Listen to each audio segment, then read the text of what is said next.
make sure you have vision of the well, we want to kind of stand between so the audience is seeing us and we see the um, uh, the EOS. Okay. Any questions? Nope. Okay. If I say, so I was gonna say, bonjour tout le monde, comment allez-vous? That's great. That could pass, right? Huh? I could pass? Yes. Okay. Yes. So that would be good. Um, so French is one of our languages, but we're predominantly Creole. Creole. So, That's what I. but French is fine. French is fine. French is good. That could work. Hmm. Hey. That'll work.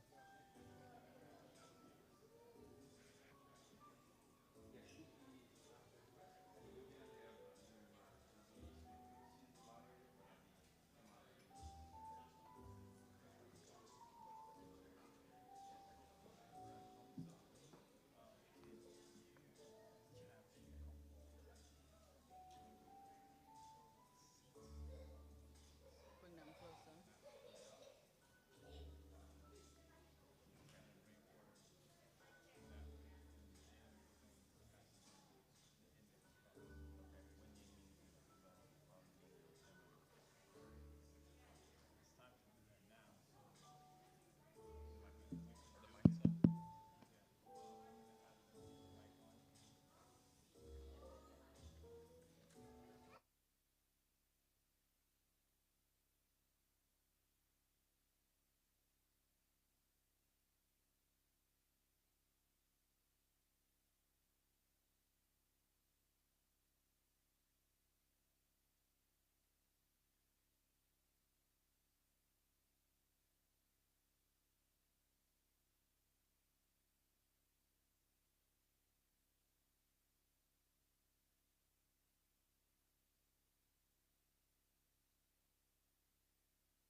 Good evening.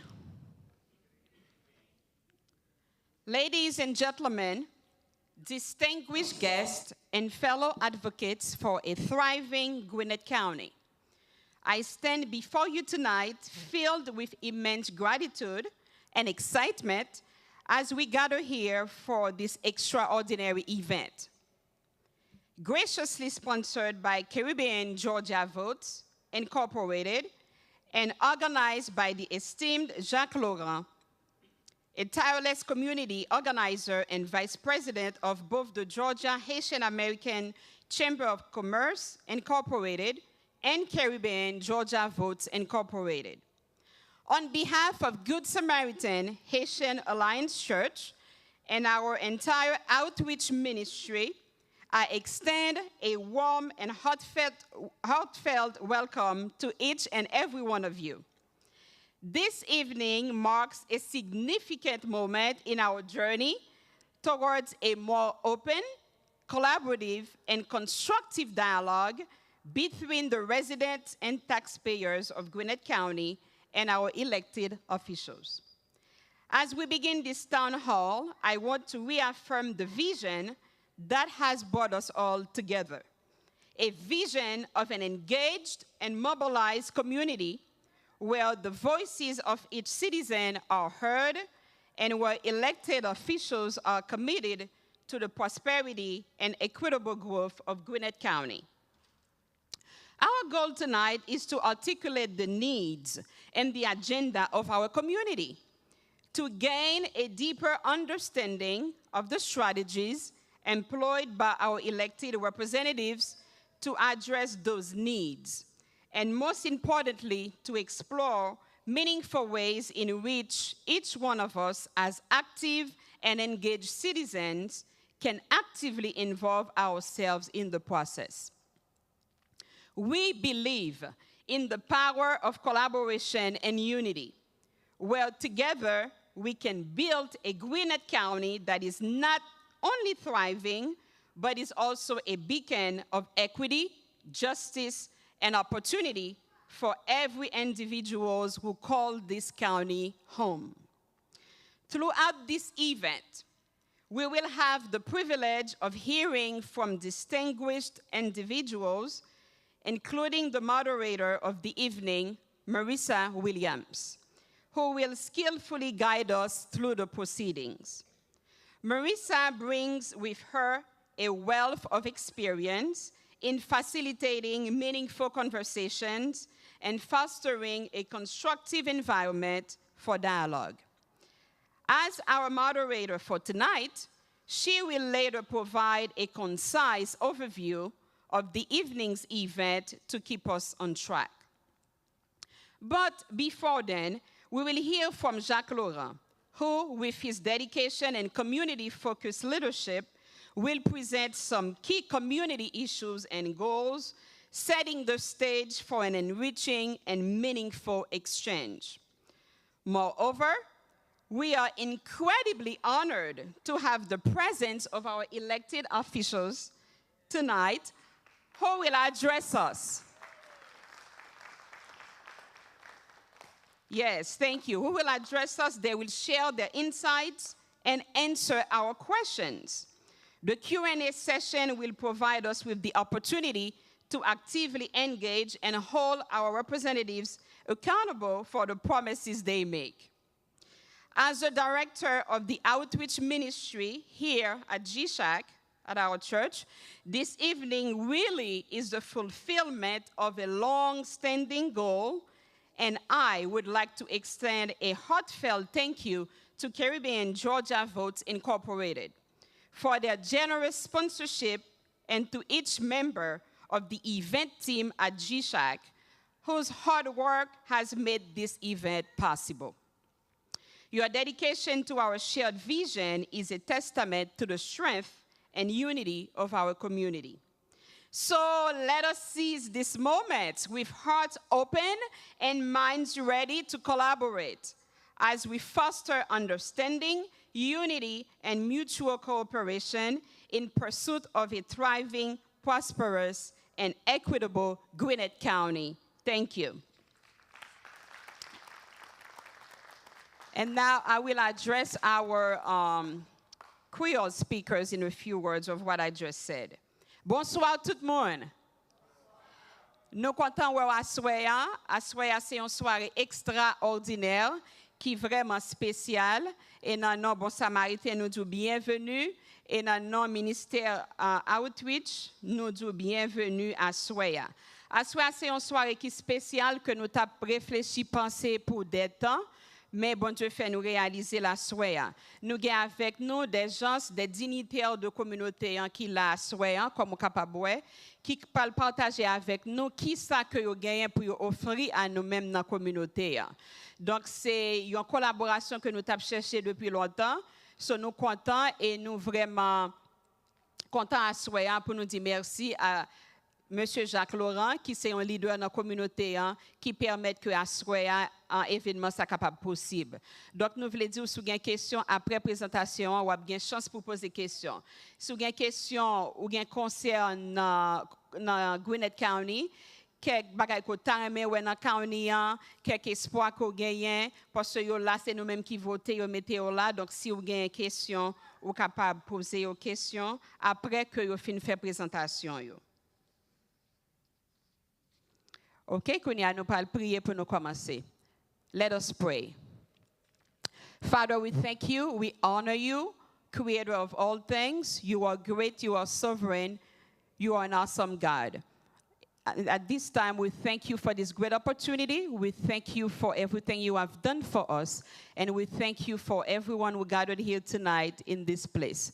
We pray that your presence will be in our midst, and everything that will be discussed and be done shall be done to your glory. And we pray in Jesus' mighty name. Amen. Now, I would like to invite to the stage our next presenter, Jacques Laurent. A highly accomplished information architect and entrepreneur specializing in web and application development. However, what truly makes Jacques exceptional is his unwavering commitment to community development and effective collaboration. He currently serves as Vice President of the Georgia Haitian Chamber of Commerce and Vice President of Caribbean Georgia Votes, among other civic accountabilities. He is indeed a respected voice and advocate for our community's aspirations, and he will open up tonight's dialogue, laying out some key issues and goals of our community in Gwinnett County. Ladies and gentlemen, let us welcome Jacques Laurent.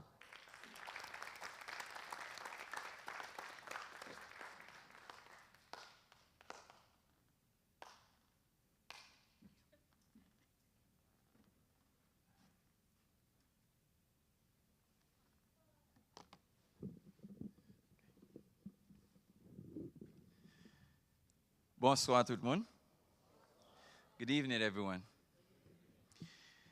Ladies and gentlemen, esteemed elected officials, and cherished members of our vibrant Gwinnett County community. It's an honor to stand before you this evening because I would like to first extend my sincere gratitude to Meta Nomil and the entire Good Samaritan Haitian Alliance Church for their gracious hospitality in hosting this event. As Vice President of the Caribbean Georgia Votes, as well as the Georgia Haitian American Chamber of Commerce, I share a strong passion for community engagement, education, and empowerment. Tonight, we congregate under one roof with an invigorating unity of purpose. to elevate our voices for the progress and prosperity of the Gwinnett County community. Before I introduce our moderator for the evening, I'm here to share a little bit about Caribbean Georgia Votes, otherwise known as CGV. CGV is an organization that I'm incredibly proud to be a part of, and it stands at the heart of this shared purpose. Our vision, which is to be a unified force that moves the needle on political agenda that impacts the Caribbean community in Georgia and beyond. And our mission is clear. We exist to engage, educate, mobilize, and advocate for the Caribbean community. Through continuous dialogue, collaborative action, and shared understanding, we aim to shape policies and decision-making processes that echo the voices of our community members. This evening, we come together to identify and discuss the needs of our community, to understand our collective aspirations, and to share our future actions. We're privileged to have the insights of our elected officials who are here, who will share their strategies and solutions to address our concerns. Your active participation in the knowledge exchange that ensues are critical to the success of this event. Now, as we venture into the conversation, we're fortunate to have Marissa Williams as our moderator. Marissa is an accomplished marketing and public relations professional. She's an inspiring personality with an unshakable commitment to fostering global competitiveness for Caribbean creatives. She's a graduate of Emory University with an MBA in International Marketing and Global Strategy and a BBA from North Carolina Central University. Marissa has dedicated her skills and experiences to elevate Caribbean brands on the global stage.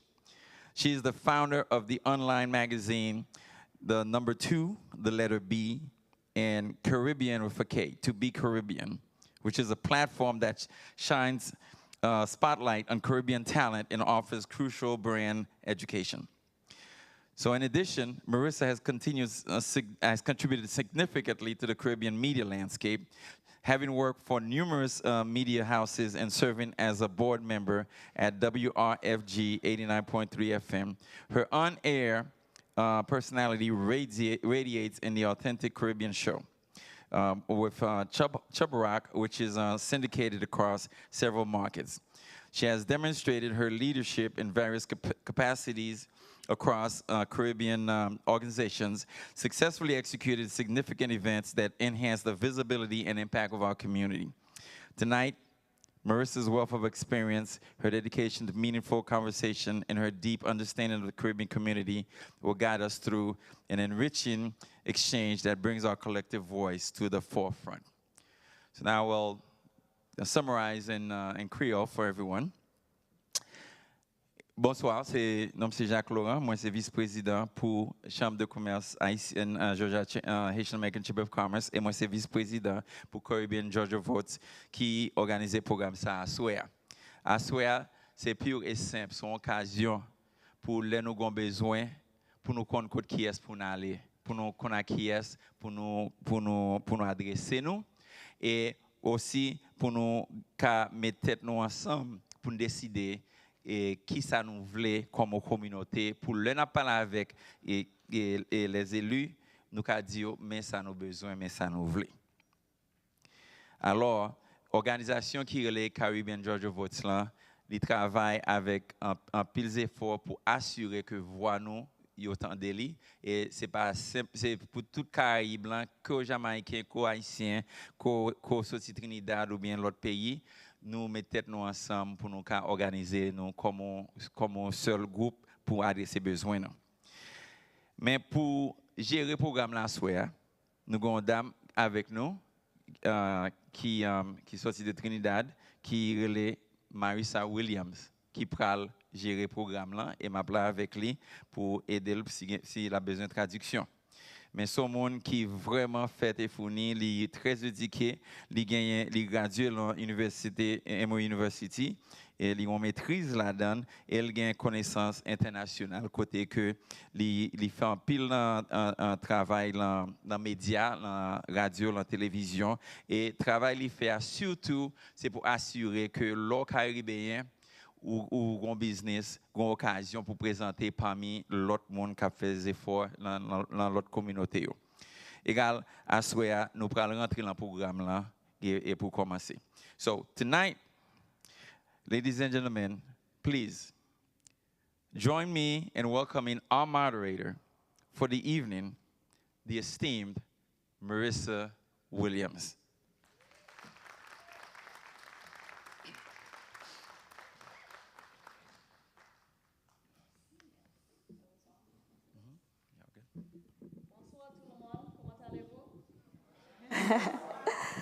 As Jacques mentioned, my name is Marissa, and it's a pleasure and indeed an honor to be part of today's conversation.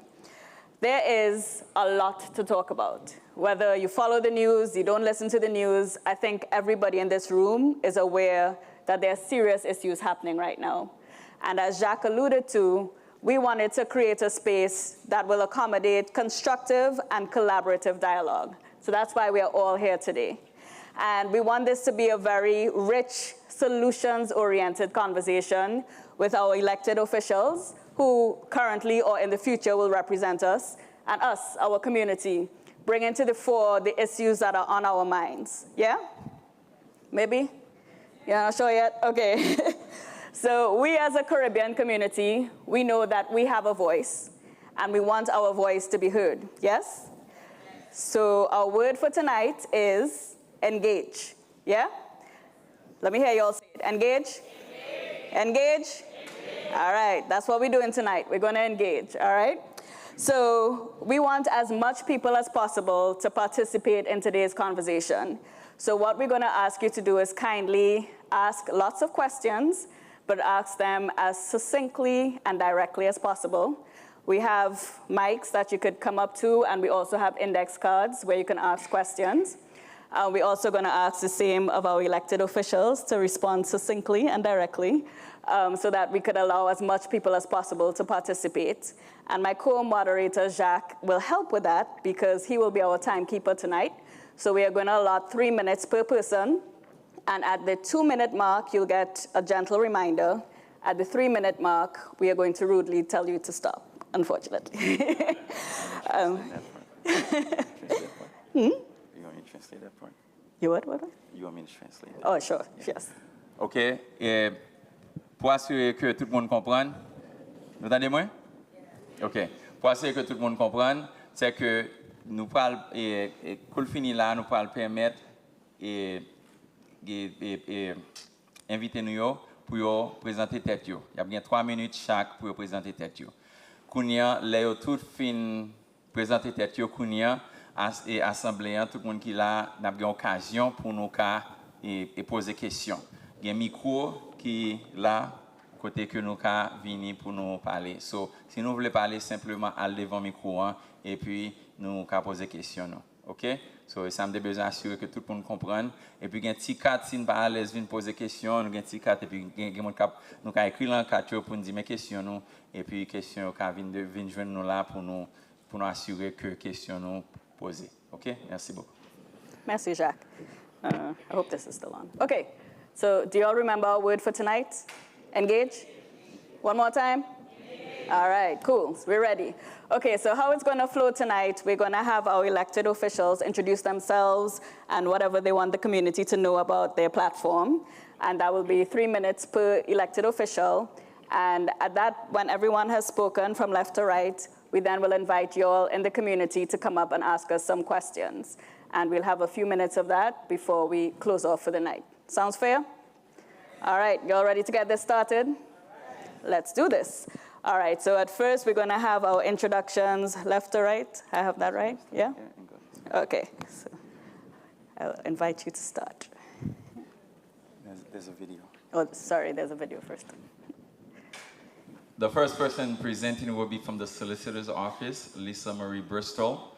she extends her apologies. She couldn't be here, but she sent a video for us to watch, and then her representative, Ms. Un Burns, Attorney Un Burns, will speak to what she does in her office. So if we could cue up the video with Lisa Marie, Solicitor Lisa Marie Bristol. Thank you. Bonsoir, je m'appelle Lisa Marie Bristol et j'ai l'honneur de vous présenter mes salutations ce soir. J'ai été élu avocat général du comté de Gwinnett. Malheureusement, je ne peux pas être présente en personne ce soir, mais je serai ravie de rencontrer votre organisation à l'avenir. En tant que Canadien fier d'être né de parents grenadiens, je partage votre sentiment de joie et de fierté à l'égard de notre culture antillaise. Je vous remercie de m'avoir donné l'occasion de me présenter ce soir. Hello and good evening. My name is Lisa Marie Bristol, and I have the honor of speaking with you all tonight. I am your elected Gwinnett County Solicitor General. My apologies for not being able to attend in person tonight, but I do thank you for the opportunity to send a representative from my office. I look forward to the opportunity to fellowship and meet with your organization again in the future, and I'm sorry that again I could not be there this evening. I share our joy and our pride in our Caribbean heritage, being a Canadian born to Grenadian parents as a proud first gen. Congratulations on this evening, and I look forward to meeting with you all in the future. Take care and God bless. Bonsoir, je m'appelle Lisa Marie.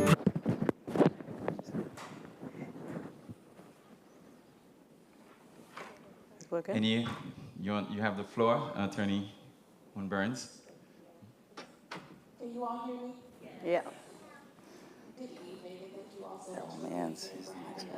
I'm Attorney Burns. I'm the Senior Supervising Attorney in the Gwinnett County Solicitor's Office. And what we do in the Solicitor's Office, you all had the opportunity just now to see our elected Miss Lisa Marie Bristol, who is the Gwinnett County Solicitor General. What we do in our office is that we prosecute cases before the state court and recorder's court. That includes all misdemeanors, traffic violations, county ordinances, and animal cases. Our mission is in the Gwinnett County Solicitor's Office, is to prosecute crimes and violations of codes and ordinances committed in Gwinnett County in a diligent, fair, just, and efficient manner while maintaining the highest ethical standards, and ensuring that justice prevails for victims, defendants, and citizens of Gwinnett County. This is handled by a number of team members within our office. This is our executive team, which includes our chief assistant, Ms. Leah Hightower, our office manager, our director of operations, our chief investigator. We have a number of investigators who are post-certified police officers that help us investigate every case, as well as our director of victim services, Ms. Heather Brooks. We handle a high volume of cases in our office. This year alone, we expect to receive approximately nearly 9,000 cases in state court alone. And in recorder's court, where we handle traffic violations, as well as animal control cases and code enforcement violations, we expect to receive about 60,000 cases this year alone. Our office is focused on restorative justice. And what that means is that when we have nonviolent offenders, someone who has a first time being arrested, we look for alternative resolutions to putting them on a path to conviction. And that includes accountability courts like DUI court, veterans court, and our pretrial diversion program. In our pretrial diversion program, you will complete certain recommendations and certain requirements to ultimately receive a dismissal in your case. If you all have any questions, our contact information will be on the screen. I'm going to stick to time here. We appreciate that. But we are very victim focused in our cases. We handle everything from DUI to domestic violence cases to car accidents. We're very victim-centered, focusing on victims from not only just car accidents all the way up to domestic violence incidents, as well as DUIs. Nice. Emma Baum. Is it on? Okay. Ma ba en traduction bien rapide sur ça vous fait parce que les sorties là ça relève solicitor's office et ça yo gérer c'est les petits cas, OK? Monde qui parle après à gérer grand cas criminels ainsi de suite, mais les petits cas c'est par exemple si vous prenez une machine et puis vous prenez un ticket des volants ou bien vous doit marcher dans la rue et puis vous bon ticket ou bien quelques bagages simple passer. Mais bon, gros cas, mais c'est ça bureau ça gérer. OK? So, n'a pas passé. Thank you very much. Good evening, everybody. One second. Yes. The next person is from the district attorney's office. Okay? And Patsy Gatson. Patsy Austin Gatson, she was here earlier, but she had to go to another event. She couldn't stay, but she made sure she at least came and meet a few of us before she left. But she left Daryl, who is her assistant, I believe, and he'll introduce himself, to speak for the DA's office, okay? So Patsy Austin Gatson, c'est avocat qui gère gros caillou. Lors devant juge, c'est qui gère gros caillou, il pas de carité. Il était salué quelques l'anneau, mais qu'on y a quitté assistant pour représenter. Merci. Thank you. My name is Daryl Manns. I am the Chief Assistant District Attorney here in Gwinnett County, Georgia. It's interesting that the word for today is engage. Our office is focused on collaboration and engagement. That's our thing, and that's the District Attorney, Patsy Austin Gatson, who is your elected District Attorney. That's her platform. I'm happy to be here with you all today. How many people, by show of hands, knows what the DA's office does? Limade combien l'anneau qui connaît ça du district attorney a fait? Qui est l'anneau qui connaît? I saw one hand. I'm glad to be here today to help educate you on what that is. So what we do in the DA's office is when a person comes into contact with a police officer or with law enforcement, that's just the first step. The district attorney office is the office that proves a person did what a police officer accuses them of doing. Just because you're arrested for an offense and a warrant is taken for your arrest does not mean that you did it, and it does not mean that you're automatically guilty. Here in United States, you are innocent until proven guilty. That's the laws here of the country. The crimes we specifically handle, which differentiate us from the solicitor's office, are crimes that carry a sentencing range of 1 year or greater. So 1 year up to life imprisonment, or in some circumstances, the death penalty. That's what the DA's office does. We handle a lot of cases as well. You see us on the news a lot. I encourage you all to ask a lot of questions. I'm here to help you all to make sure that you walk away with an understanding of what we do here in the office. One of the things I'll leave you with is our mission in the DA's office is not just prosecution. It's a new age here in law enforcement. We are trying to get to the root of people's issues and what's happening and making them commit offenses.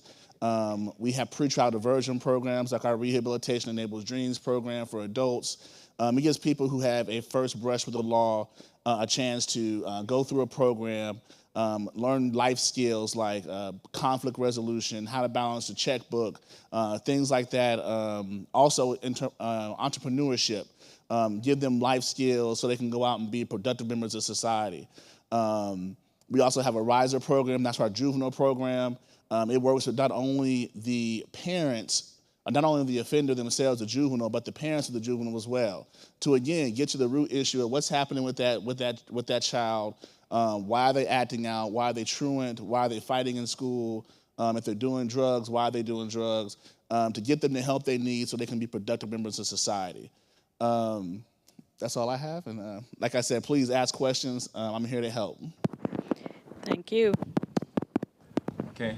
Et ma présentation bien rapide. Comme on t'a dit, le premier monde là, c'est la solliciteur qui les petits cas. Mais le deuxième monde qui est avocat et Daryl Manns. Et dans le district attorney office là, ça y fait dans le district attorney office là, c'est que si on a un cas qui va demander pour prendre prison pour plus d'un an, il gère cas ça yo. Mais si son cas qui est moins d'un an, et yo et li vini dans solicitor's office là ou bien si son petit cas qu'on pas en prison ainsi de suite. OK? Des besoin faire distinction ça pour nous cas clair et là ça deux bureaux ça au fait.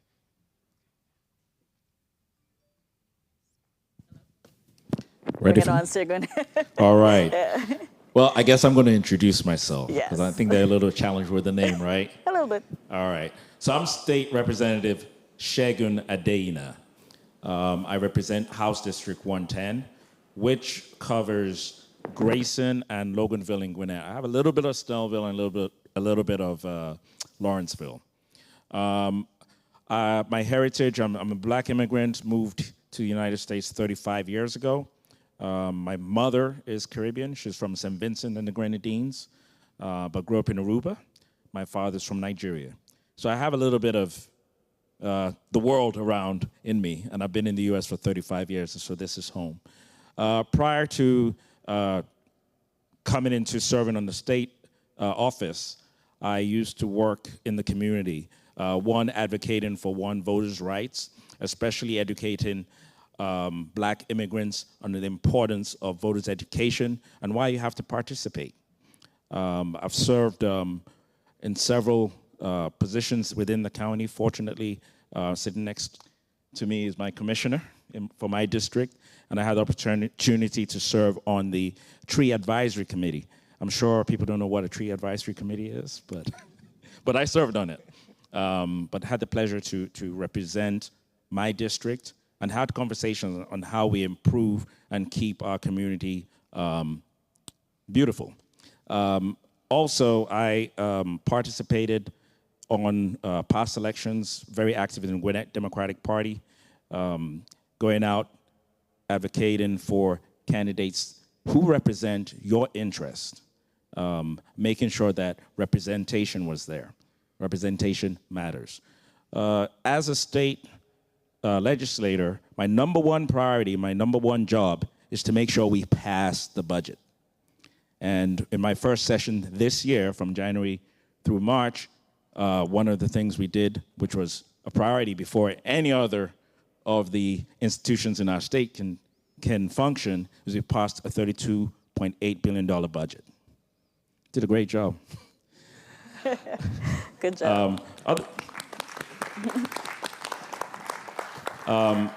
In addition, we make laws in the state that we all have to adhere to. Every resident in the state of Georgia has to adhere to some kind of laws. And we as legislators have to deliberate and have discussions on those, and then we vote. In the House, there are 180 state House representatives across the state, and we have 56 state senators. A lot of people passing laws that are in your interest. So you need to know who your state representative is. You need to know who your state senators are, because without you knowing them and expressing some of your interests, you know, these people that sit next to me, all in some capacity, are impacted by those state laws. So that's the job that we do. So I look forward to an vigorous conversation today. Please, if we don't answer all your questions, you can reach me. I'll pass out my card before I leave, but you can reach me at Segun for Georgia, SEGUN for Georgia. Thank you, and I look forward to an exciting conversation. Thank you, Segun. Translation? Yes. So, non, moi ça c'est député pour l'État de Georgia. Il représente zone ça qui Grayson, where else Grace? Loganville, and a good part of Gwinnett, right? Part of Loganville. Okay. So il représente un parti dans Loganville, il représente un parti dans Lawrenceville, un parti dans Grayson. Okay. Et ils sont députés pour l'État de Georgia. Ça veut dire les décisions faites au niveau de l'État, il fait partie de monde qui a fait décision ça. OK? C'est avec ça, si nous avons besoin d'informations, nous avons toujours parler avec, poser des questions, la paix et aider nous dans la question des affaires de l'État de Georgia. Mr. Watkins, all yours. OK, I'm going to try this, Jacques. Bonsoir. Comment allez-vous? Je m'appelle Commissioner Jasper Watkins, Well done. District 3 Commissioner. I just wanted you to know, I'm a military brat. So when my dad was stationed in Germany, believe it or not, in the 60s, the second language spoke on military bases, we had to learn French. And so from like kindergarten to 5th grade, French was the dominant language after English on the military bases in Germany. Nice. But I am your County Commissioner, District 3. That starts up at Tequila, Lawrenceville, Snellville, Grayson, Logansville, and parts of Centerville. In Gwinnett County as well, we're the second largest county in the state of Georgia.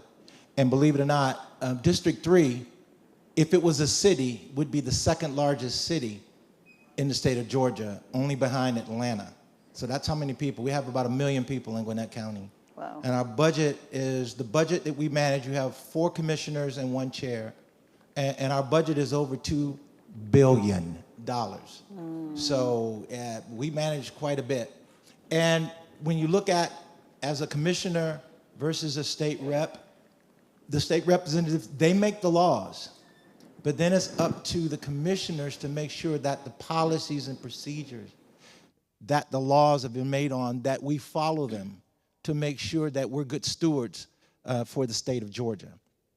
So I want to thank you all for having me here. Your voices and your values matter to us.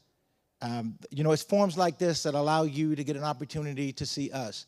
I tell people all the time, you know, I'm a commissioner elected by the people. I'm actually one of the people who was elected as commissioner. So I sat where you're sitting and had an opportunity to see things that I basically wasn't comfortable with for the people. And so as commissioner, my last year, I'm a retired colonel. I'm a pharmacist in the military. I was 25 years. My last year's cry was one team. I wanted everybody to know that we were one team. But this year, it's people first. Everything we do in the commission is people first. And that's you all. And I want you to know that we value your opinion. We value everything about you. And I want you to know that I want to try to articulate that today. So make sure that you ask me, you know, great questions. And I'll try my best to make sure that I push out our policy for the county itself, for infrastructure, for economic development. And just remember, one thing that the commissioners have done for you this year that was never done in the United States before, we took you through COVID and out of COVID with the lowest number of deaths and the most stable economy in the state of Georgia. So just remember, you know, that's one of the things that we did, that you elected us to do. So thank you for having me again. Merci beaucoup. Merci. Thank you, Mr. Watkins. OK, so nous sommes de commissaire Jasper Watkins. Et il fait nous connaître qu'ils sont hommes militaires, il a fait 25 ans et l'homme militaire là, et que il passe en pile côté et il a eu une chance pour apprendre un petit français dans parcours. Mais il a fait nous connaître que les states là, Georgia, fait décision et c'est county qui vient assurer qui genre décision ça pour l'exécuter dans la zone là. OK, so il a fait nous connaître tout que Gwinnett, avec population, s'il est en ville, c'est la deuxième grande ville dans toute Georgia. OK? Et il y a un budget de $2 milliards. OK? Que vous gérez pour la communauté. Il dit pas de problème, poser question, il remet type de rencontre ça pour nous poser question, parler avec lui parce qu'il est là pour nous. Merci. Austin, it's all yours. Oh. Bonsoir and good evening, everybody. We'd like to thank Good Samaritan and Caribbean Georgia Votes for having us this evening. Thanks to those of you who have organized this event. My name is Austin Thompson. I sit on the City Council of Lawrenceville. This year I serve as Mayor Pro Tem, which is just a deputy mayor or vice mayor, sitting in for the mayor whenever he is unable to make an event. I am the first male of African descent in 200 years elected to the City Council of Lawrenceville. Originally from the Cooperative Republic of Guyana, South America. So, yes, I am an immigrant, elected to the City Council. My purpose for running on a City Council was predicated on the discussions that I've had with many residents in the city who stated to me they lacked representation, or they lacked having their voice heard, and not having a representative at the seat of the table to articulate their views and their challenges. So when I ran twice. I ran in 2019, I lost narrowly, and I ran the second time, and I won. And I took those complaints and those concerns seriously because I had a passion for serving in the community.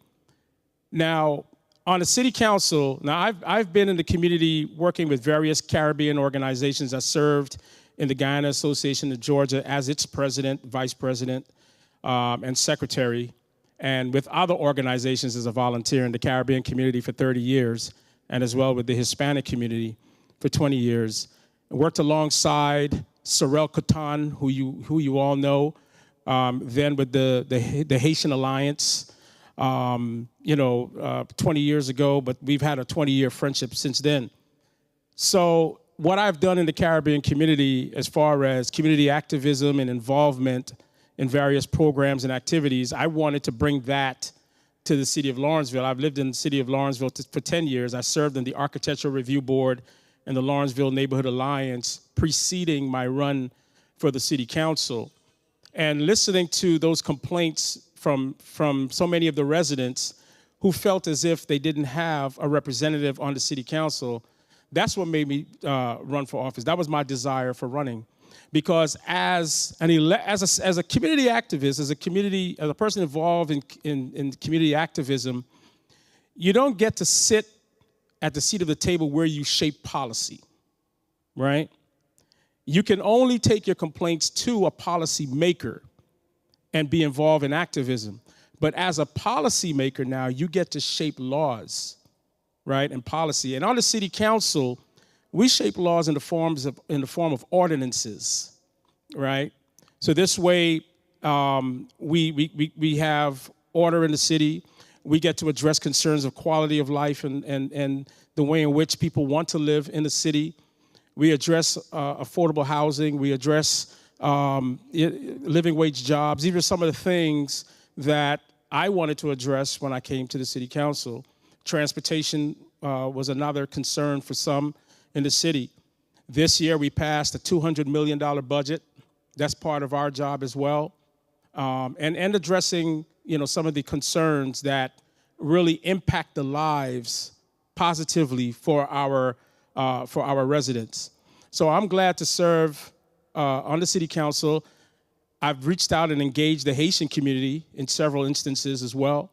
And I'm glad to be here tonight. And I'm glad to be alongside my council counterpart, and I'll leave some for her, because we basically do the same thing. I sit in post 3, and she sit in post 4, right? But I'm glad to be here, and I look forward to engagement, right? I look forward to engagement and answering whatever questions you have that you wish to ask of me. So thank you. Merci beaucoup. Thank you, Austin. So, Councilman Austin Thompson, te fait nous connaître que non seulement c'est councilman, ça les magistrats pro tem. Ça veut dire que les magistrats pro tem, chaque année, ils choisissent différents magistrats pro tem. Et ça veut dire que c'est deputy mayor ou sous-magistrat pour année. So, et c'est le premier, il y a un premier nom qui est élu dans rôle ça, la ville de Lawrenceville, ok?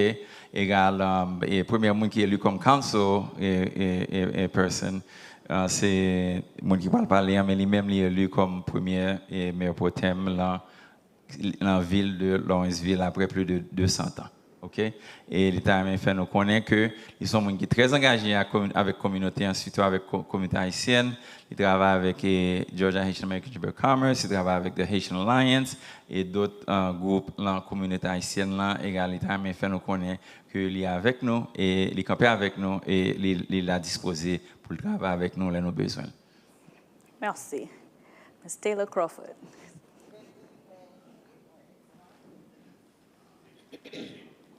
Yeah, just grab it. Yeah.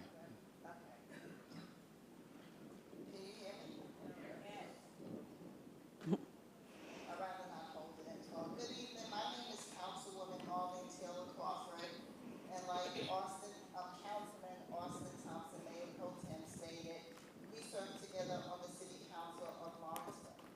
Now, in order for a city to thrive, it's really important for everyone to have a sense of belonging. And we're talking about engagement tonight, so I want to make sure that I really stress that point. So in order to be engaged, it's a two-way street. Not only do we have to be accountable as elected officials and transparent, we need your help too to be a part of that. So when I was running for office, it really surprised me that there was so much information that the residents, the community was unaware of. And it really made me understand, putting all the pieces of the puzzle together, why voter turnout was so low, because when you don't know, you just don't know what you don't know. So it's really important for us to continue these conversations, to educate the community so that we can have more people come out to vote. So I am first generation in this country. I'm a proud daughter of a Jamaican mother and a Cuban father. And I grew up in New York City. So I understand the importance of being multilingual, multicultural, and making sure that we have a space in the community so that we can thrive along with everyone else. So what I'm noticing, many people in the community do not even know whether or not they live in the city limits, don't know who their elected officials are. So when you don't know who's responsible for taking care of things that they need to be taken care of, then there's really no accountability, there's no transparency, and it creates a lot of different problems. So I served in many different ways in Gwinnett County, in the city of Lawrenceville, and I can go on and on about my community service, and really that's where it starts, and especially from a young age. I'm looking around, I see a lot of young people here. You're not too young to get involved in your community. I'm going to say it again, you're not too young to get involved in your community. Everyone has a voice, everyone has a space, and we need you to be a part of the community. So on the City Council of Lawrenceville, and please keep track of time because I'm just speaking, I don't have a script in front of me.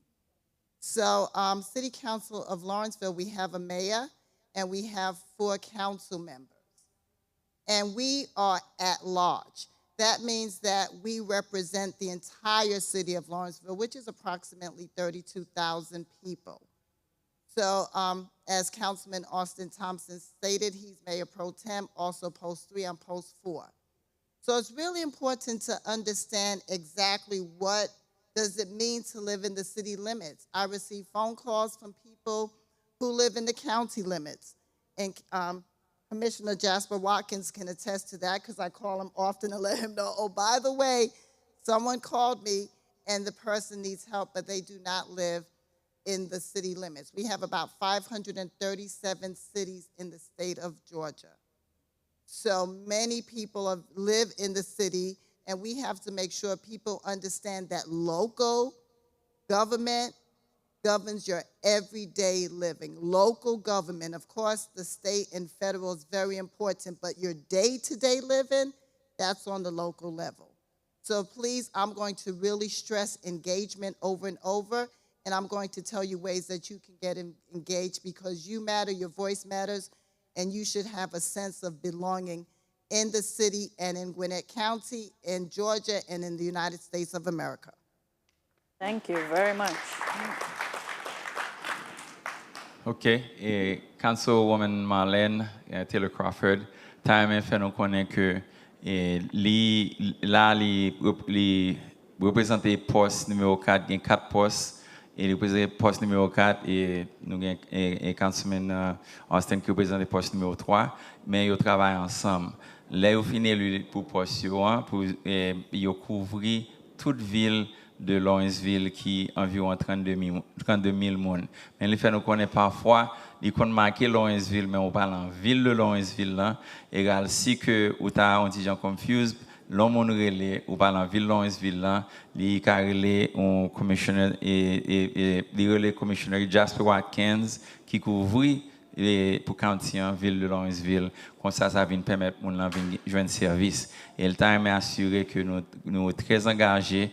Et le temps est assuré que il y a un jeune monde qui là que ou pas trop jeune pour actif dans la communauté pour assurer que bagaille a fait d'une manière côté voix nous entendez. Seulement pour nous rester engagés, pour nous continuer engagés pour que les nous avons besoin qu'à adresser. Merci, Jacques.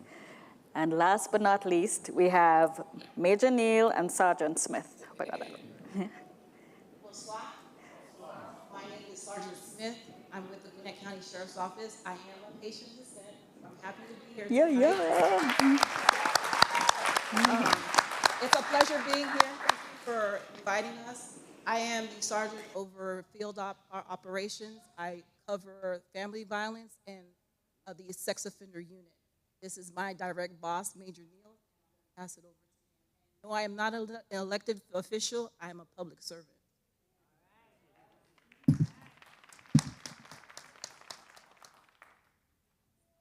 Good evening. I'm Major Neal.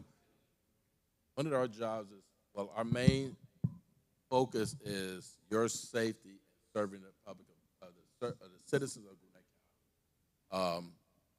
Our job range from maintaining the jail, security from the courthouse, serving warrants, like Sergeant Smith said, sex offender unit, family violence unit, transporting inmates. We have a wide range of things that the sheriff offers. But again, like I said, our main service is protecting citizens, Gwinnett, and serving them.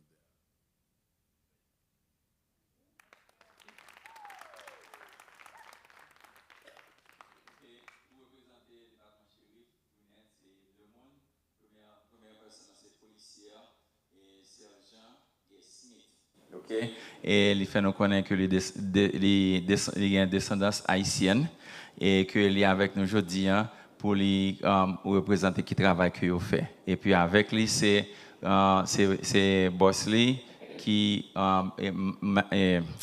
est major et qui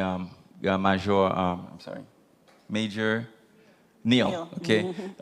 Major Neal qui est avec lui comme boss lui fait connaître que et département shérif là il y a plusieurs responsabilités et parmi une là c'est là yo vont mandat d'arrêt que shérif yo gen droit venir porter la caino ou bien exécuter mandat d'arrêt ça. Alors m'dame font une petite clarification bien claire. Gwinnett County a deux départements. Une c'est département shérif là, l'autre là c'est département police, OK?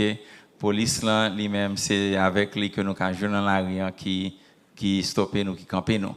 Mais shérif là ils ont travail c'est eux qui gérer par exemple prison yo et ainsi de suite. So on devrait faire distinction ça parce que nous pas comment qui représenter et police là égal pour nous connaître que gain une différence entre les deux. Merci. Merci. Thank you very much. Can we have a round of applause for our elected officials? Thank you, thank you. I want to say something real quick about CGV. Okay, give me 1 minute. So now comes the fun part of this afternoon. So just wanted to let you all know what comes next. We have the opportunity for Q&A, and we're asking you all in the community to drive this part of our agenda. Do you all remember our word for the day? All right. So now is the time to definitely engage. And while we get ready for people to come up to the mic or to give us index cards, Jacques would say a few words about Caribbean Georgia votes. OK. Kounya est parti pour nous participer. Nous avons des belles paroles, mais il est là pour nous-mêmes, pour nous engager. Qui aujourd'hui? Engage, OK? So, moi, et te voulais dire deux mots bien rapides sur Caribbean Georgia Vote. C'est que nous attendons que c'est moi qui vice-président, mais nous avons un président qui est Jason Walker. We have CGV has a president who's Jason Walker, and he sends his salutations. He sent a quick note saying that he couldn't be here because he had to go back home. He's from Jamaica. But one thing I know about Jason, he drives me crazy all the time about talking about Haiti. He loves Haiti. He always knows. Sometimes I'm like, you know more about Haiti than me. What's going on? You know, but I want you to know that Caribbean Georgia Vote has a great advocate on our behalf as Haitians, because he is very well versed in what's going for Haiti. He works with Haitian commissioner in Florida, so he's very well engaged in what's going on for our community. So he extends his apologies because he had to go back home, but he'd love to meet and be with us the next time it's possible. Also, I want to recognize the other members of CGV here. We have one on the stage, that is Austin Thompson, who's a part of Caribbean Georgia Vote. We have Mr. Christopher Walker, who you hear before we leave, who is also part of Caribbean Georgia Votes. And of course, Marissa Williams, who's part of Caribbean Georgia Votes. So, and you could be a part of Caribbean Georgia Votes if you want to be, what's the word? Exactly. And also someone that I'm pretty sure all of you know in here, who is also a key part of Caribbean Georgia Vote, that is Sorel Ketan, okay? So there's quite a few of us that work together from different islands of the Caribbean. Christopher Walker is from Bahamas. Austin Thompson is from Guyana. Marissa Williams is from Trinidad. And as I mentioned, Jason is from Jamaica, and there's a few other members, but I don't want to go on, but I just want to make sure that you know that we've been working in the community for a good 4 years plus to advocate for the Caribbean community. Thank you. Indeed. We as a Caribbean community have a voice, and we want to be heard, yeah? For sure. So before we get started, I just wanted to summarize some of the key points that we heard from our elected officials. Not in any order, but I thought these things were important. There are over 1 million people in Gwinnett County. There's a budget of $2 billion. Commissioners are in place to ensure policies and procedures are adhered to. We want everyone to feel safe. We need to be as accountable and transparent as possible as officials. We know that information is not readily available, and that's why town halls like this are so important, so we could exchange information that benefit our communities.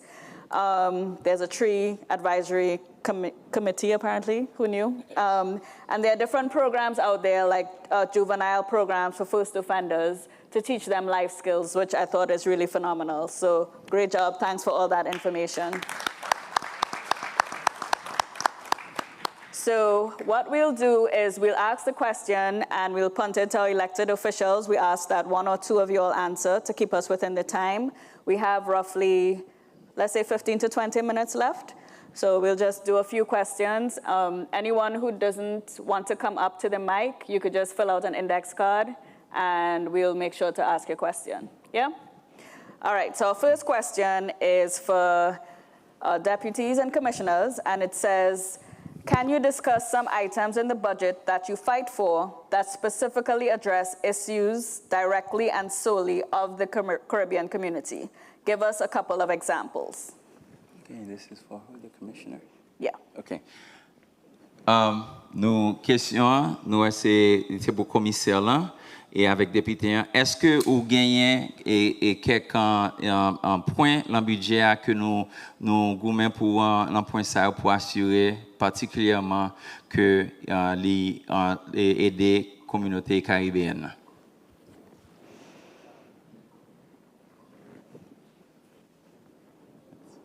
Go ahead, it's on. They just muted. Give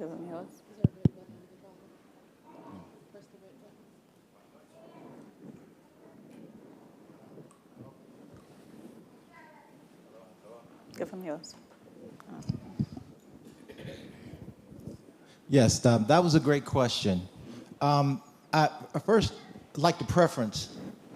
When you just say the Caribbean or Haitian, there in Gwinnett County, there's 121 different languages spoken. So there's over 200 different diverse communities in Gwinnett County. So what we try to do as commissioners is that when we build the budget, we want to make sure that everyone in Gwinnett County is basically at the table, whether you come to the meetings to discuss or not. Land use would be a perfect example of how we use land effectively. When we have our public hearings and there's a zoning case and they're gonna put maybe some apartments or maybe some homes or maybe a business, and you may not want that because it may not reflect what your community is. If you don't come to the public hearing, we don't know. Everything in Gwinnett County, the second one, is about economic development. So everyone in Georgia has a right to sell their land. And everyone in Georgia has a right to build on that land.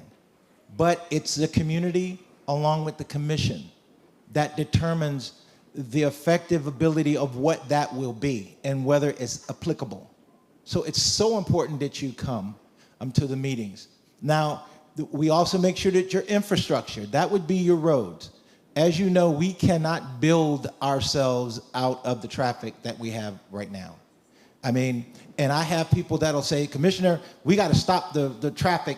I say, well, the only way you stop the traffic is you stop the people. Mm-hmm. And I said, if you stop the people, then what?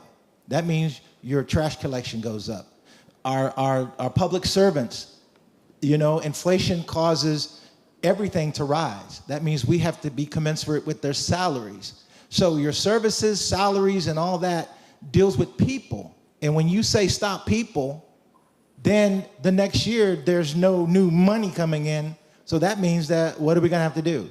Raise the taxes of the people that are already there. But we are making smart choices. And again, you coming to the meetings, coming to and being an advocate for your community allows us to know what's going on. So we've have a number of initiatives that have been started, like in Lawrenceville and in Snellville. We're gonna have microtransit. That's curb service. I mean, you call, they come pick you up, take you to Publix, take you to the hospital, take you wherever you wanna do, and then bring you home. And also what we're gonna start in Gwinnett County is, and you ready for this one? Airport transit. Therefore, you'll be able to catch a shuttle. We're looking at between Lawrenceville and Snellville as one of the stops. Nice. And we'll take you directly to the airport and then bring you back. Nice. So we're doing, and then we'll have bus rapid transit, whereby there will be more and more stops, and we're spreading out the services because as a healthcare professional, I understand that hospitals are open 24/7. So buses shouldn't stop at 11. Right. So we're looking at extending the bus service 24/7. And so there are a number of things that we are doing for the county, but let me emphasize this. If you are not at the table, you're on the menu. And if I want to look at number 5 is Haitian on the menu, I want to make sure that you are at the table and that's how you got to number 5 on the menu. So please, I beg of you, come out. We had 4 separate meetings on the millage rate, and that is whether we were going to raise your taxes. 1 million people in the county. 10 people showed up. So basically 10 people were making a statement about all of your taxes. And then you left it up to me at the end to say whether it was going to be raised or lowered. Come on. You got to be involved. You got to come to the table. So those are some of the kind of low-hanging piece of fruit thing that we do. Sure. Shigan, before you start, Commissioner Watkins, when and where are the meetings that you mentioned? All the meetings can be found on our website. And I tell people, if Nike was putting out a new shoe or Apple was going to put out phone number 23, y'all would know where to go get it. So it's on GwinnettCounty.gov. Mm-hmm. Everything that I've spoken of is on like a marquee display. And in District 3 in particular, you can go to our bios and click to get our newsletter. I give a newsletter out once a month. I don't bombard you once a month, and I tell you everything that's going on in Gwinnett County the previous month and everything that's going to occur the next month. Nice. So it's put out there. Perfect. Okay, and follow up to that, and I know we've talked about that in person, so I want you to be a little more clear about that. So if we want to come to a meeting, we go to the website, right?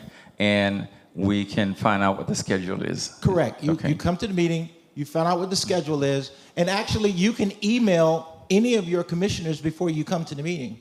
So we kind of have an idea of what you may be interested in. And then just know at most forums, you get 3 minutes. And the thing is, when you come to us as commissioners during a public meeting, we cannot address your question. You just talk to us. But then you have an opportunity to contact our office afterwards, and we will get back with you. And I'm gonna tell you right now, and if I don't, my friend will get on me. So we will get with you. Hold you accountable. So- Love it. So, because I want to dig into that, because that's very important. That's key to this meeting tonight. When we come to the meeting, you said that we get about 3 minutes to speak, but you don't get to respond, right? Now, if we want to, as a community or a group of us want to meet with you, is there a vehicle for us to meet with you where we can have a dialogue? Is that possible? Yes, it is. And people do it all the time. You go to our website, and there's a calendar and times. You sign up, and my executive, Nashanta Banks, will make sure that you get an opportunity to come and sit with me in the office, and we can talk about any subject you want. And say, for instance, you want to talk about land use, transportation, and say economic development.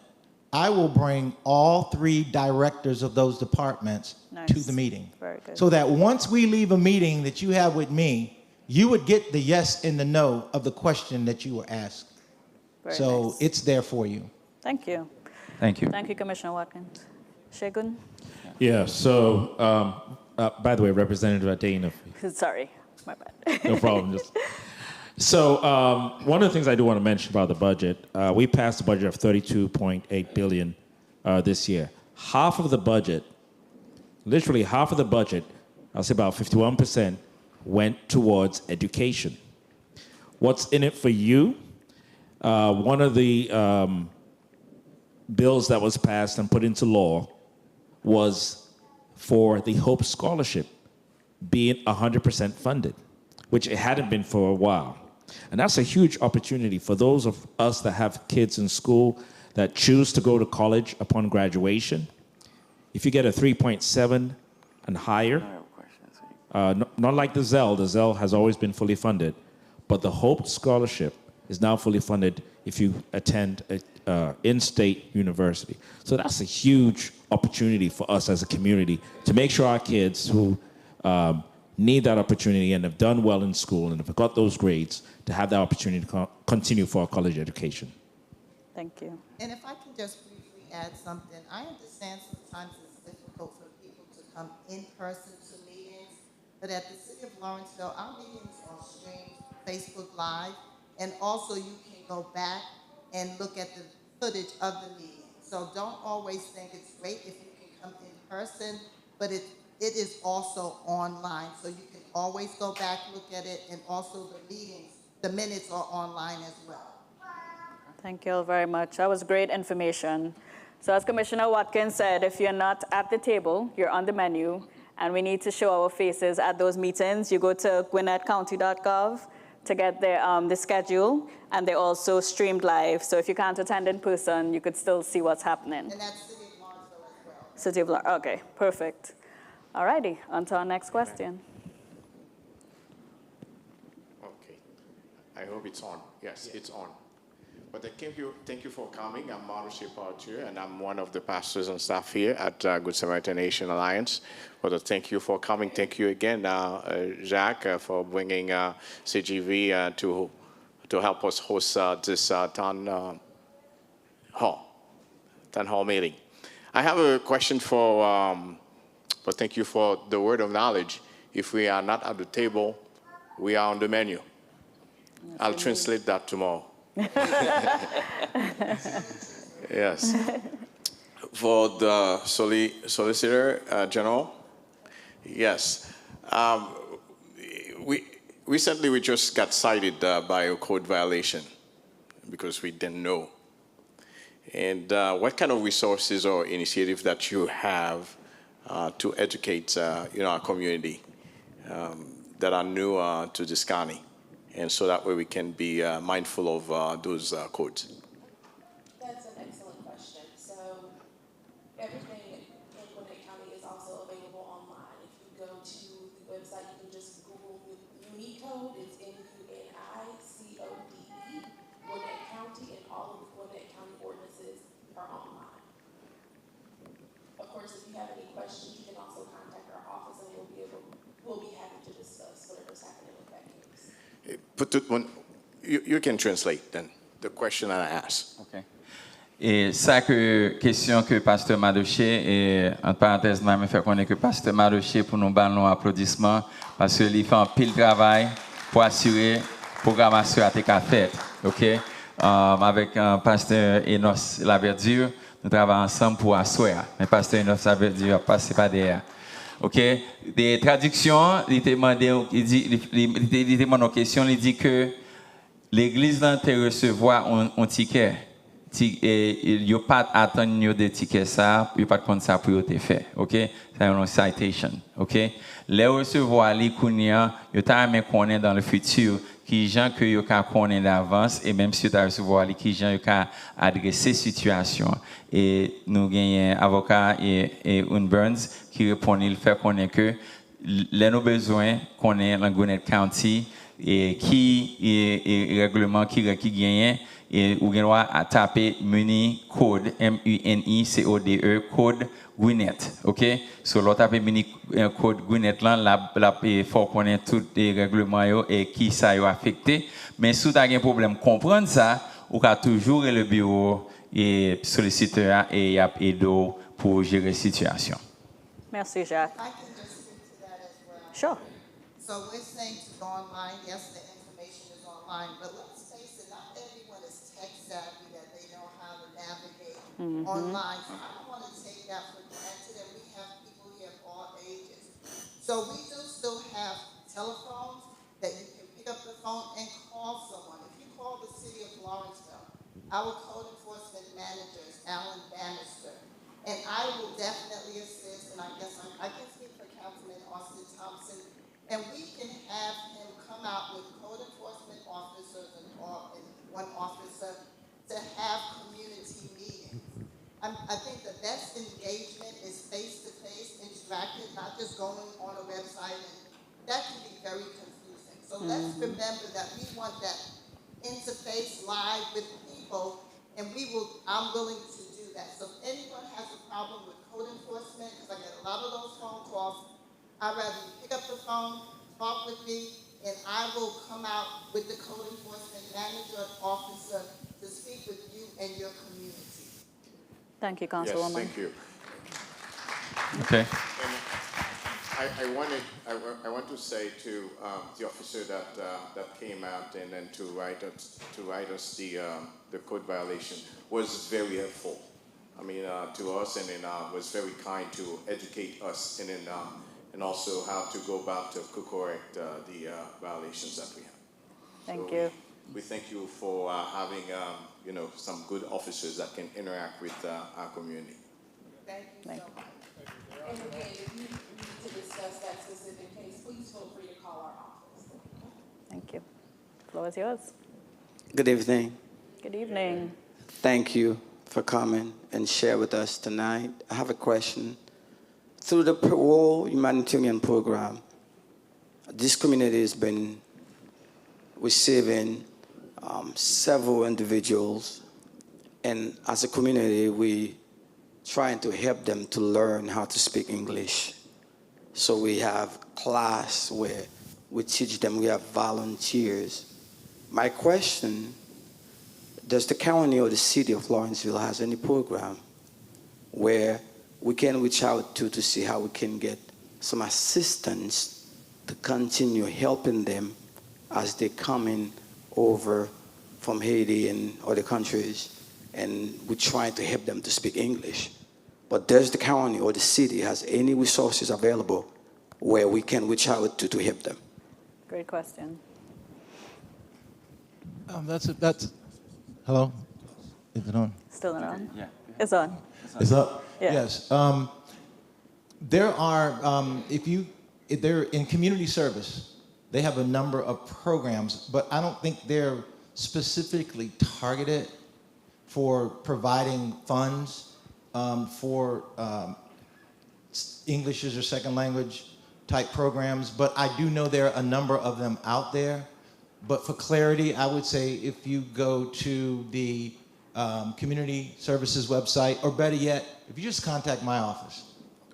Just contact my office, and Nashanta Banks, she will try her best to see if she can direct you to a program. But again, table, menu. You're the table. You may have to come with something to me saying, we want to do this. Can the county provide space? Or can the county provide this? I think it's easier when you come to me with this is what I want to do. And then we have a host of professionals here that can tell us that we can or can't. Is it within the law or not? Does it follow the safety protocols or not? And then we can establish programs. I mean, and I think that's how it starts. Nice. Thank you. Thank you. And if I can add, City of Lawrenceville, we do not directly have a program like that, but we do have Georgia Gwinnett College, which is located within the city limits, and county limits would be Gwinnett Technical College, and they have various adult continuing education programs there. So that's one possible resource in addition to other nonprofit organizations that are willing to lead the charge. And you might be able to start something here with some of the leaders within the Haitian community. If you come to the city of Lawrenceville, we can have that conversation. Thank you. We have started already. That's the reason why I asked the question, to see how we can get additional resources to continue helping them. So let's have that conversation. We have a great partnership with Georgia Gwinnett College. Thank you. Thank you. And that's the beauty of spaces like this, right? We're able to initiate these conversations and see how best we could push it forward. Thank you. Feel Good free. evening, and thank you, Jack, for inviting me. I'm not of the Haitian descent, but you can see that I am of African descent, as well as Native American. I was excited about the money that I think Austin mentioned that's going to mostly to the schools, and he mentioned the Hope Scholarship. I'm very interested in, is there any money set aside going to trade schools? Because not all children are going to be going to a four-year college, getting a degree. Those technical skills are out there, and we know now that there's debt upon debt for these young people, and we want some of those dollars to go to trade schools and set aside for those trade schools, so even if it means reducing the amount of the tuition that they have to pay. So please begin to look at that if it's not already done. So thank you. Good question. Okay. Yeah. So I'm Representative Adena again. Yes, in the budget there is funding towards trade schools. I don't know how much of an increase from the last budget. The reason why I did point out the Hope Scholarship was something that was fairly new. But yes, we encourage that. But it's up to the school systems to definitely expand some of those programs, which Gwinnett County Schools, public schools, does a good job about that. So we have a lot of, when you look at across Gwinnett County Schools, there are a lot of specialty schools that focus on different areas. That's good to know. Inclusive. We love that. Yeah. And if I could briefly add to that, there are a lot of corporations that have apprenticeship programs, which we used to call back in the day trades. So they are doing a lot to help go into the high schools and help students to learn about different opportunities. Because like you said, not every student is going straight to college. Correct. Or some students might want to go to Gwinnett Tech. There's a lot of different programs at that school as well. Nice. Thank you, because our children certainly need it. They are riddled with debt, and we want to try to reduce that. Thank you. Thank you. Now I just want to do a brief time check. We're at 7:45. So I would say after our three distinguished guests ask their questions, we could start our wrap-up. But please remember, this is just the first of many conversations to come. Yeah? Floor is yours. Excusez. Merci beaucoup. Bonsoir tout le monde. Thank you very much. Nous contents. Good evening, everyone. Tout le monde ça yo. T'es venu pour barbecue et puis on bon un bon officiel comme dessert. Donc c'est très bien. They came give us a barbecue earlier, and now they give us elected officials and public servants as dessert. Commissaire l'a mentionné tout à l'heure, 121 langues yo parlé dans Gwinnett County, dans comté de Gwinnett. The commissioners mentioned earlier that there's 121 languages that are spoken in Gwinnett County. Le plus souvent, tout le temps, nous recevons informations qui sortent soit dans l'école Timonio, bien dans la clinique, dans l'hôpital, tout en anglais, en créole, au moins même en français. Qui ça nous a fait, qui ça nous doit faire pour nous établir créole, parce que nous sommes bon haïtiens dans Gwinnett County, et nous parler de taxation without representation, ou bien on a menu, ou bien ou à côté table. Donc, je pense que c'est nos barres concernées là. Merci. Okay, so he's asking with the many Haitians that are here in the community, what can be done whenever they go to hospitals, to schools, and everywhere. Everything is in English, and sometimes they may not always understand. And what can be done to help them to facilitate translation or ability for them to better understand what they have to deal with. That's for the county commissioner. A great question. We do have, there is an activity in the community service section that if you have a problem with English, you can contact them, and they have interpreters throughout the county. I don't know the exact number of that, but if you contact my office, and again, you can get my number off of the website, Ms. Banks will make sure that she gives you that number, but most of our county, like our county facilities, have access to that number.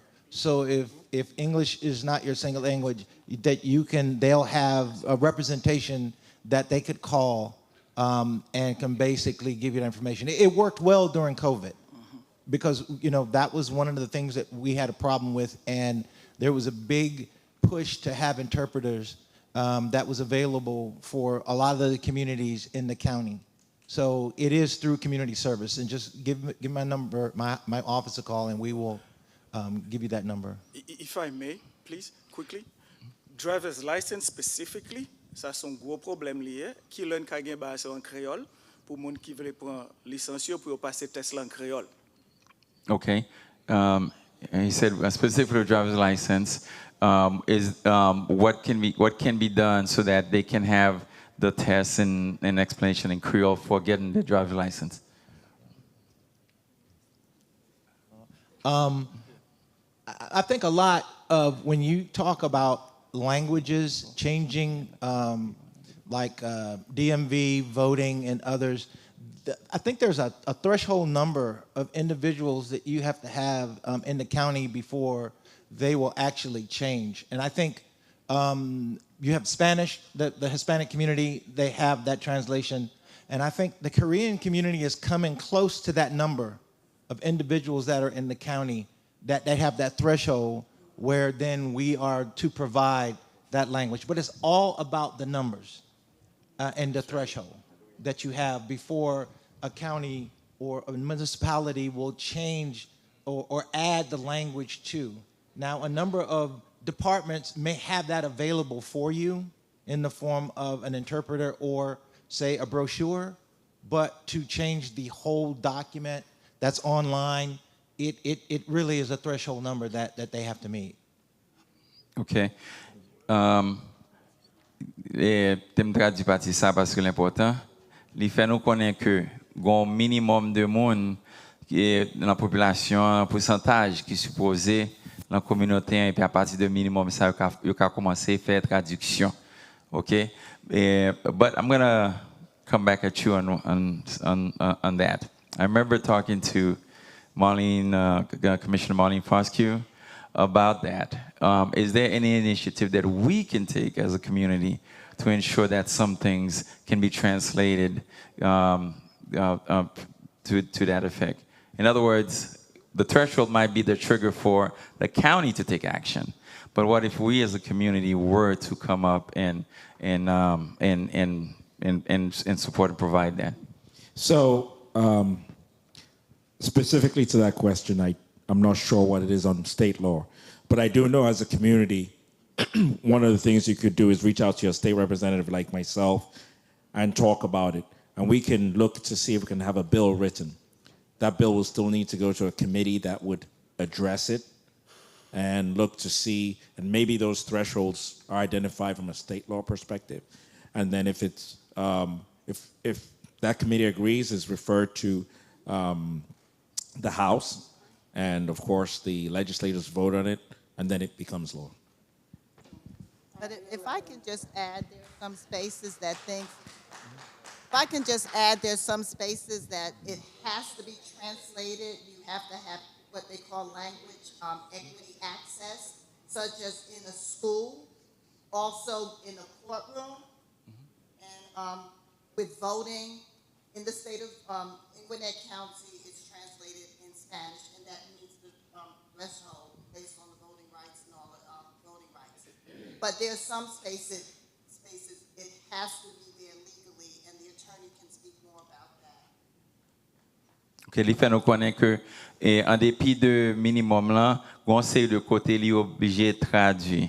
OK, que nous y obligé de nous interprète et commissioner a dit ça avant que gain interprète qui disponible un département qui est le community service ou bien service communautaire que nous cal côté ou nous joindre interprète égal et kounya et avocat pour font parler avec nous pour dire nous qui ça possible qui ça loi a dit.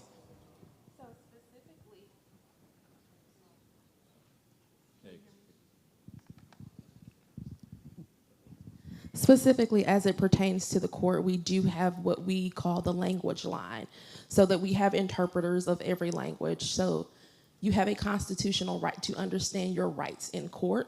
So we ensure that we can provide that in every language.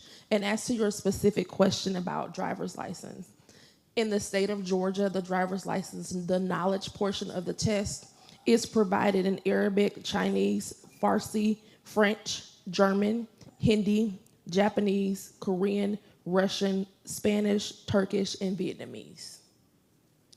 So those are the languages that are available to take the knowledge portion of the test, but you do have to display that you can understand at least short English phrases, because most of the traffic symbols, obviously here in the state of Georgia and the United States, are in English. Thank you. Okay, so we have lots of questions. We have 6 more minutes, so we're going to be very short and sweet. I have one question from the index card before I pass it on to you. Is that okay? Sure. All right. So we have a question that says, Black attorneys are less than 2% of the profession across the nation. Attorneys of Caribbean descent are even smaller group. Are any of your offices considering programming that encourages, number 1, diversity and equity in current affairs, and number 2, encourages youth to enter the legal profession? Who wants to take that one? Okay, so the short answer is yes. Representation is very important, as the commissioner stated earlier. It is so important, which is one of the reasons why I think we probably both decided to go into law school. Myself, being a first-generation lawyer of my family, I did not know any attorneys really before I decided to go into law school. One of the things that I love about my office, as the commissioner stated earlier, Gwinnett County is the 2nd largest county in the state, and our office represents many of the diverse languages that we see in this county. We are growing by leaps and bounds, even in the court system, because of the amount of growth in the county. We came in, when Ms. Bristol came into office, we immediately inherited a 7th division because there are a million people here in Gwinnett County. We do have several programs at the Gwinnett County Justice Center where we encourage internships all the way from high school all the way up to law school. So in my office this summer, we have had interns from high school, college, as well as law school. Nice. Thank you. Thank you for your question. That's a good question. In the DA's office, the DA's office is an elected office. before DA Austin Gadsden took office, the demographics of the office were substantially different. That's why it's so important that you get out into the community and you let them see who you are. Elected officials should represent the area that they represent. I don't know if I'm saying that right. They should be representative of the people who they are representing. Our office is one of the most diverse offices in the state. That's one of our talking points. It's one of our main things. We go out and make sure that we are recruiting a diverse group of attorneys, but not just attorneys, but investigators, victim advocates, legal assistants as well, because Gwinnett County is so diverse. And our office should reflect the community which we serve, which is what I was trying to say. It should be a reflection of the community that we serve.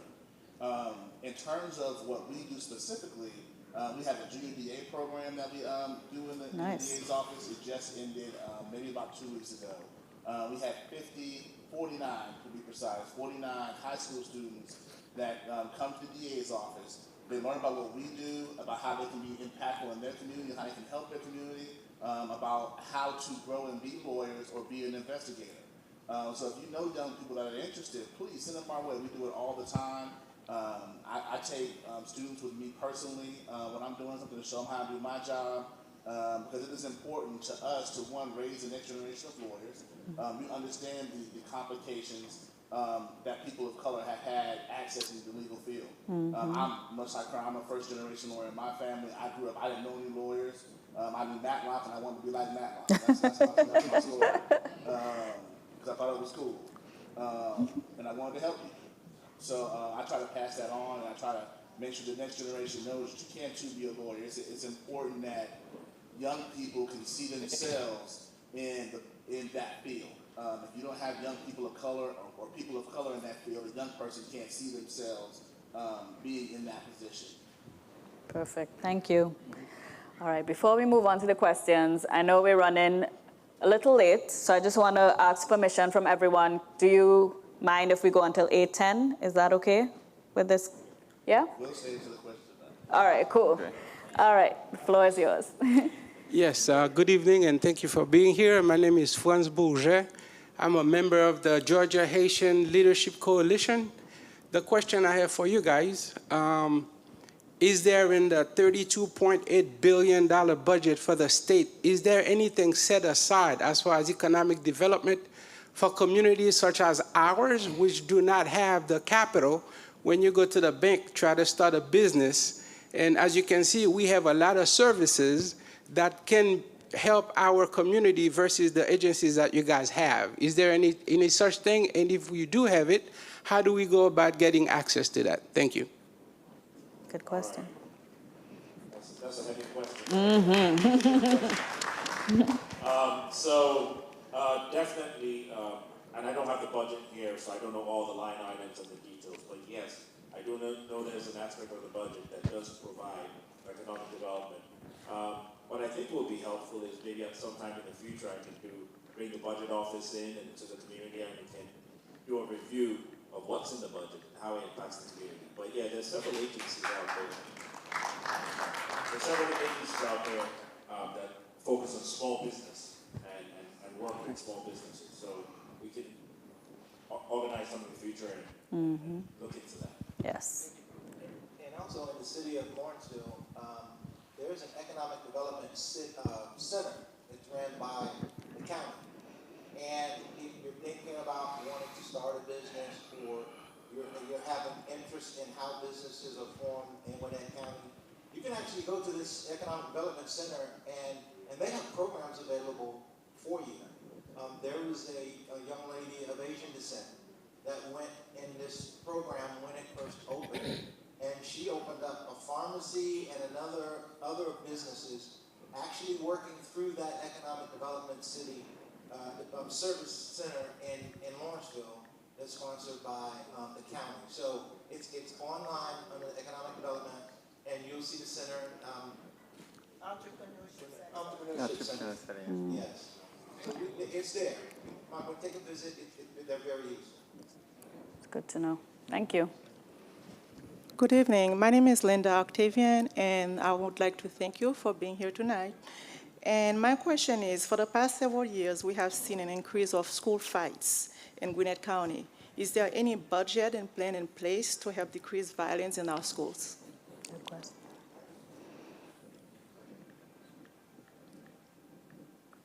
So the state did pass line item budget towards security, where every school across the state gets $50,000. How they use it is different. Now, I know it's not equal. Some schools are, their configuration is different in terms of school size, but it's a step in the right direction to at least make sure we provide the funding available, and then the schools execute how they're going to use that funding. And safety is a very important issue. Continue to work and deliberate on bills and pass laws that will hopefully in the future address more of the challenges that we face. So. Thank you. Sure. Ma'am, before you go, I want to just briefly touch base on that. I mean, funding is always the issue with things like that, right? And you need the resources to ensure that we have school resource officers that are in the schools. But there's a bigger issue at play there than just the fights itself. We need to get to the roots of why those children are fighting in school. Like what's happening that's making you get into a fight. We see those reports. All of us can see those reports. Is it home life? Is there some kind of domestic violence going on in the home? Is it drug use? What's the root of their issues? So I think that even better than just throwing money at some of the problems should be how can we get involved in making sure that when they go to school they feel safe and they're not having to deal with things like fights. Thank you. Thank you very much. Bonsoir et merci parce que nous venons jeudi dans la communauté haïtienne côté que nous capables ouais nous en personne et nous capables poser questions. Good evening, and thank you for coming and allowing the Haitian community to ask questions. En question moi c'est pour moi gain en pile immigrants qui sorti en Haïti, en pile jeunes filles et jeunes garçons. My question is, I have quite a few immigrants that have come from Haiti, both young men and young women. Et gain là-dedans qui gain à peu près plus que 1 an depuis que yo fait l'application pour yo capable joindre permis pour yo travail, mais jusqu'à maintenant yo pas jamais joindre une réponse. Et ce sont des jeunes monde qui sont prêts pour travailler et c'est pour ça que yo là. Et nous connaissons toute situation au pays d'Haïti. Raison qui fait que yo là, c'est parce que pays yo gain pile problème côté que en pile violence, nous capable même dire acte de terroristes qui empêchent de vivre dans le pays. C'est ça qui fait yo là. Et après, avant tout, yo là et maintenant, yo pas qu'à joindre moyen pour yo aller travailler ou bien pour yo aller à l'école. Il y a un pile tout qui finit high school mais qui peut capable de joindre possibilité pour yo entrer en collège. Comment nous ca aider nous s'il vous plaît? Okay, so her question in short is, with those that just came from Haiti, many have filed for their work authorization, and it's been over a year. They haven't been able to get a response for their work permit, but they're here because of the circumstances in Haiti, where there's a lot of violence and basically terrorism going on back home that they're trying to run away from, and they come here, they're ready to work, but they don't have the means. Is there anything that could be done to help them, and how can they, would help them get their work authorization a little faster?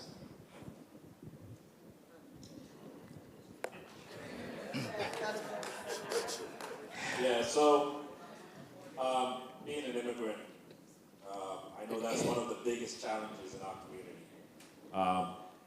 Unfortunately, none of us here can answer that question fully, but because it's on the federal level, the Department of Homeland Security determines that. But one of the things I do advise people, even if you reach out to me, one of the things I do is reach out to your congressperson or your senator.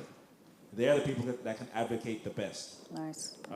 So we have to identify those representatives on the federal level, and we have to have a strong voice and challenge them. So maybe even in your next town hall meeting, you have them sitting here, because they need to know the problems in the immigrant community. Exactly. And being a black immigrant, we get it worse, right? People always, when we talk about immigrants, they always think it's Latinos or Europeans or Asians.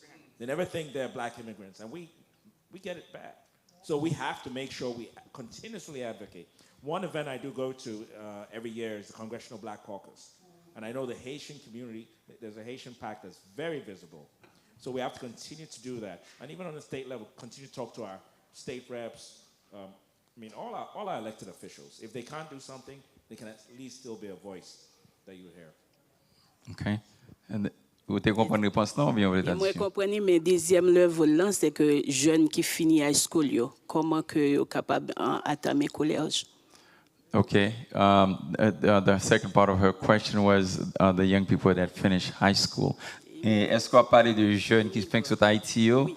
Okay. So that just came from Haiti. Some of them just finished high school, but they still don't have the work permits, I guess. Vous voulez qu'on qui que nous ka atteindre dit? Oh, pour college. How can they have access to college?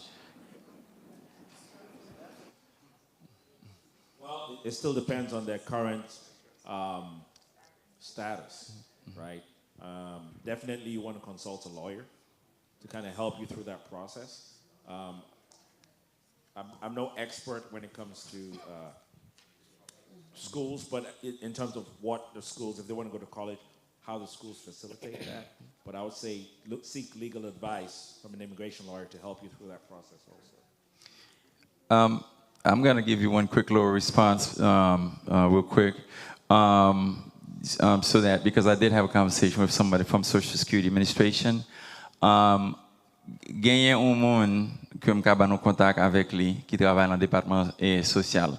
Yon nan problème que le signalé ba moi c'est que le monde va parler qui fait venir yon nan problème que yo gagne parfois parce que langage là yo pas ka et traduit pour yo, il vient prendre temps pour yo vinn ka gagne social sécurité yo. Parfois c'est ça qui retardé pour yo ka gagner work authorization là, parce que ça fait partie de loi qui permet yo entrer. So m'ga bo connexion avec moun ça et peut-être ça ka aider un peu. So I just explained to her that someone from the Social Security Administration, I give her the contact because sometimes it's translation, trying to get the information correct so they could enter it into the system so that they can move forward and get approved. Thank you. Thank you. Good evening, everyone, and thank you for coming. My name is Rosalind Emmanuel, and I'm a nurse practitioner, so I work in the medical field. My question is as a concerned Haitian and a concerned professional. It's a twofold question. The first part is what requirement do you pose on medical offices to provide interpretation services for patients who do not speak English? And I can tell you, I do work in the medical field. I know that they're required to do that. But the ones that I have been taking to medical offices to get to their appointments, they require, the officers are telling them they have to have interpreters. If they don't have it, they don't give them service. So I have to step in and translate. And I know for legal purposes, that's against the law. But so a lot of offices don't have it. So what requirements do you pose on these offices? Or do some have requirement, or do not all of them have obligations, and how can we rectify the situation? That's the first part. So I'll just jump in and say the word engage.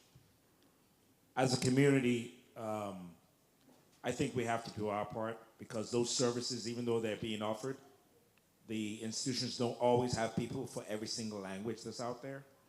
So maybe one of the things as a Haitian community you can do is find people within your community that are willing to volunteer to provide those kind of support services. And then you can reach out to a department or those hospitals or the places where you have a higher population of Haitians and try to volunteer. I remember when I lived in Michigan, it was also a challenge. Native language in Nigeria is Yoruba, even though everyone speaks English, but there's some people that don't speak English, right? And they had to find someone to translate. And they did eventually, but again, it was from the community that they could find that. Because I know I'll challenge our commissioner here right now, and I'm sure he doesn't speak a lot of Yoruba or Creole, right? Okay. So we have to get the community engaged and involved, and get our kids or anyone else within the community to volunteer.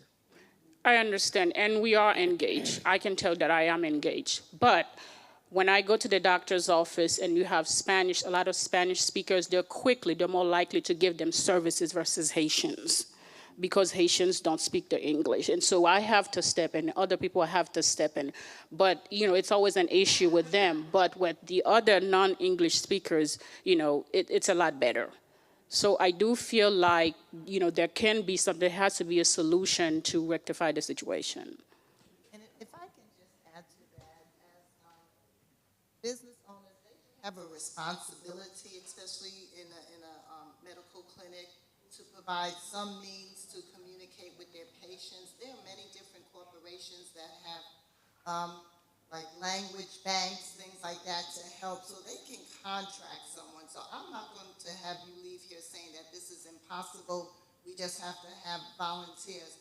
I would put that responsibility back on that business owner to say, look, you have X amount of patients here that are Haitian. How are you going to serve our community? What are you going to do? If that means you have to contract with a private organization, some type of language bank, or with the university, our people need to be served. What are you going to do, because you're taking money from us? Yes, that's just absolutely. the bottom line.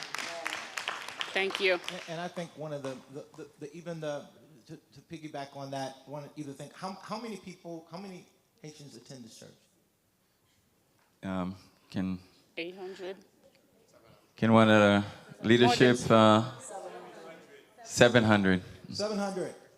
700 voices, as opposed to one voice, would get the Department of Health and Human Services for Georgia to tackle the problem. Okay. You gotta go, not open hand, you gotta go as a fist. And 800 voices to the Department of Health and Human Services saying, we want this. That will go all the way up to the governor's office. But it has to start with the community. And you gotta be strong about it. Don't back off. Keep it pushing. AJC always wanna come here when there's something bad. 800 Haitians saying, we want, that's something good. And I think if the state saw that, if the city saw that, we'll get action. And most of the changes take place on the grassroots level, and then it goes up from there. So not only engage, but organize too. Yes.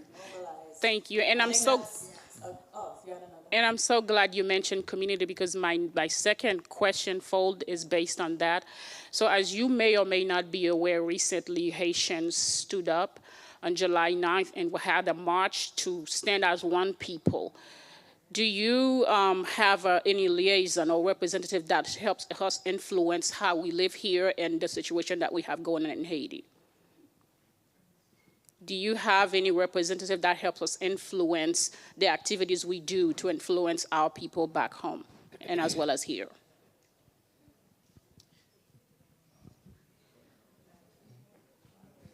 Yeah, so it depends. Most of them will be on the congressional level because it's more international.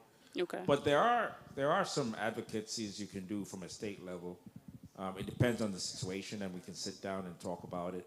And then if it's something that makes sense, we can get a bill put together and then find the appropriate committee to advocate that bill. Okay. So it really, from a state level, we really focus on how you're impacted in the state. Okay. So again, it depends on the situation, and we can talk about this offline. Yeah. Okay. Consul General Rudolin Jean, who is your Consul General, I would say take that complaint to her. She represents you as a Haitian here. Congresswoman Lucy McBath is the congresswoman or congressperson over this district. And if you are in this district, I would have Consul General Jean contact her office with your complaint. Okay. And collaboratively, you guys can definitely make an impact. Okay. But also, in addition to that, we have 700 members here at Good Samaritan. But I would recommend forming a coalition with other Haitian churches, right? Form that coalition. So, like Commissioner Jasper said, Commissioner Watkins, said, don't go as individual fingers, go as a fist. So form that coalition with other Haitian churches and other Haitian communities outside of Gwinnett County, because it has to be a united front. Yes. It has to be. Yes. All right. Thank you.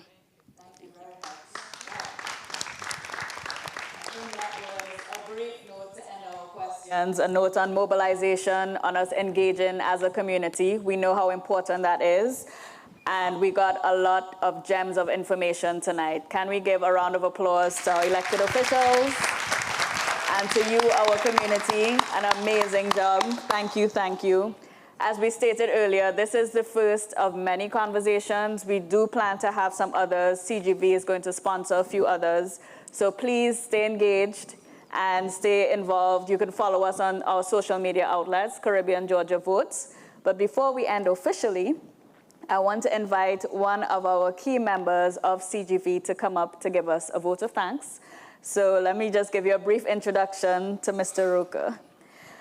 Christopher Roker is the president and CEO of the Bahamas Association of Georgia, Inc., where he spent many years uplifting the Bahamian community in Atlanta.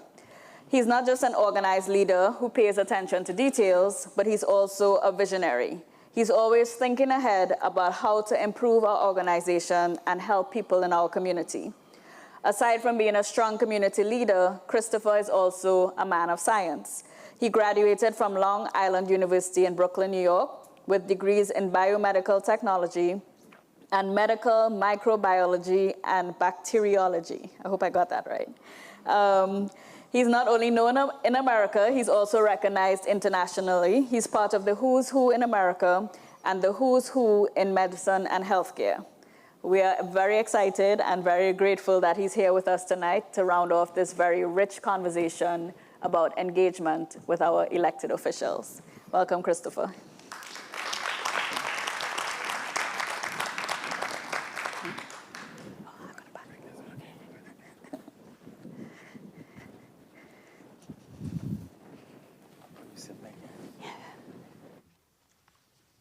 Good evening, all. First and foremost, I'd like to say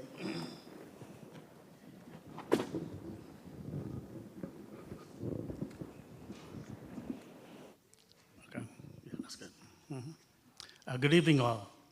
First and foremost, I would like to express our deepest appreciation to the Good Samaritan Haitian Alliance Church for hosting such a very important town hall meeting. Please give our panelists a warm welcome. A warm welcome. It has been a wonderful hour of engaging with them and our community. On behalf of the Caribbean Georgia Vote, I'd also like to commend and send a gratitude to everyone who took the personal time out to share with us this evening. We've reached the end of our conversation. Let us lament on what we have uncovered and move the needle forward for the betterment of Gwinnett and our community. Thank you.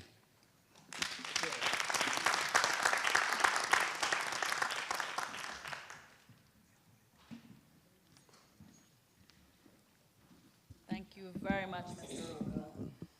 How are you all feeling? Feeling engaged? Bien Santino. Yes, all right. Well, it's not over just yet. We do have a mix and mingle for you to speak to elected officials one-on-one, get some face time, and as Ms. Taylor Crawford said. And of course, stay engaged with us because we will have more conversations to come, as mentioned earlier. Thank you so much for your time. Oh, sure. Okay, come on.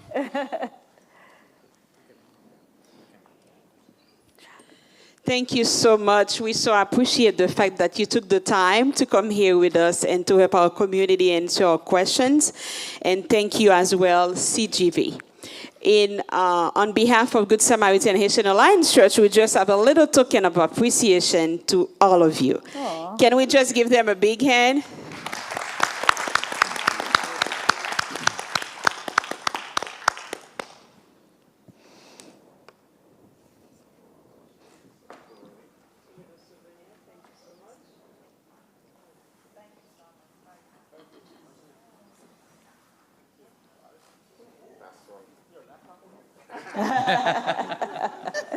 Those are very nice.